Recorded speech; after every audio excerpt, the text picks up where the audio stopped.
Well, it's Groundhog Day, and it's not even February 2nd yet. The state of Connecticut has brought forward a new Senate bill called Senate Bill 62, banning the import and trade of 6 African game species.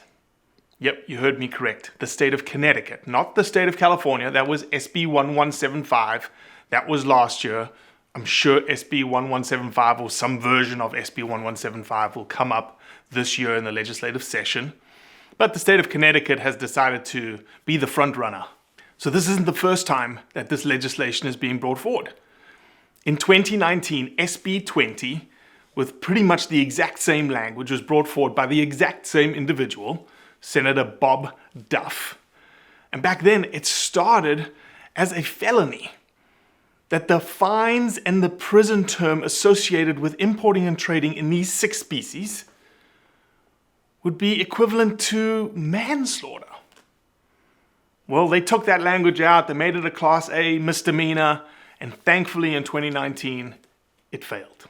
It did not go forward. So here we are again, 2021, 2 years later, Senator Bob Duff doing exactly the same thing, proposing the same legislation for the same 6 species, banning the import and trade of these species. So senators, I want to ask you a question. What have you heard? What have you heard that I haven't or we haven't? Have you seen the science? Have you seen the IUCN reports? Have you engaged in understanding what those documents say? Because if you have, you would know that trophy hunting is not the driver of population declines of those species. The number one population driver of those species is habitat loss. So let me give you some facts of how habitat is tied explicitly to hunting operations, specifically in Africa, okay? The data shows that in Africa, there is almost double the area conserved by hunting outfits and hunting operations than actually under the stewardship of national parks and game reserves. When it comes specifically to lions, let's look at some specific examples. Tanzania. Tanzania has half the lion population of Africa occurring in it. Lion populations have declined by 30%, but lion habitat range has shrunk by 82%. So when you look specifically at Tanzania, and you add the fact that hunting operations and hunting outfits conserve double the land in Tanzania than the national parks do, where are lions being conserved? Makes you think, right? In Namibia, Namibia has the largest free-roaming lion population outside of national parks across the entire continent of Africa. Why? Because Namibia has the most amazing community-based natural resource management model out there that includes hunting. They see the value of lions, and that's why there are so many lions on these community lands. Why has the black rhino quota for take gone up in South Africa? Why did CITES approve that? Because they have demonstrated how they have protected and conserved black rhinos. Did you know that South Africa has about 2,000 black rhinos, about 40% of the population? And the vast majority of those black rhinos occur on private reserves that have hunting as a model for conservation. Lastly, let's talk about giraffes.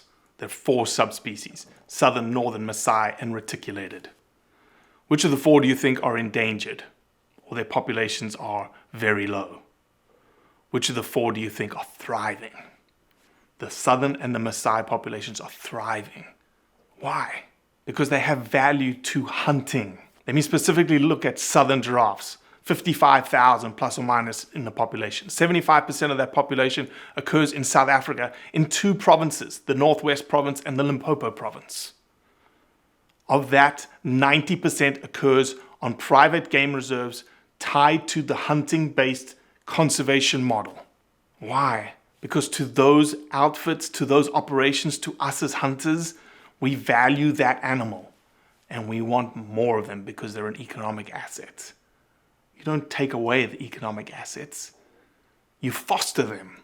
Senator Duff, SB 62 is signing the death warrant on those 6 species. You think it's going to save them? It's not.